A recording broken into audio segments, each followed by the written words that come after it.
Hello folks, welcome to my YouTube channel Learn to Code by Saurav. Today I am going to show you how to make REST API using Spring Boot. As part of this video, I'll be explaining architecture and flow of the entire application. Okay, and throughout this journey, I'm gonna be using Postman client as a client tool, which will make requests to the server, which is a back Spring Boot server, and we can I'll name this application as a Spring User Service application. In this application, there will be majorly three components. First is user controllers, second is user service, and third is user repository. The user controller can be considered as a API. So we can say user API, and user service is basically a business layer which will be used to process a business logic.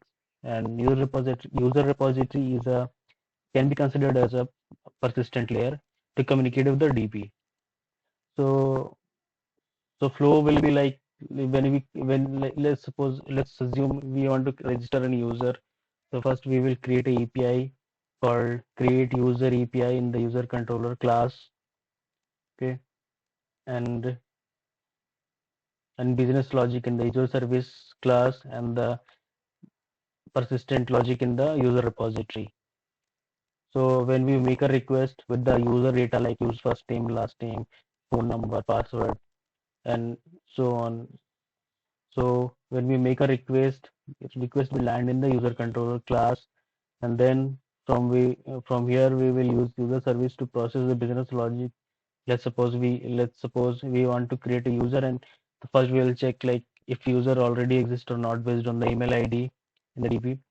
So if user is not exist, then we will create user in the DB. So we will send those data to the user repository, and user repository will persist those data into the DB. So this is pretty much the entire flow of the application.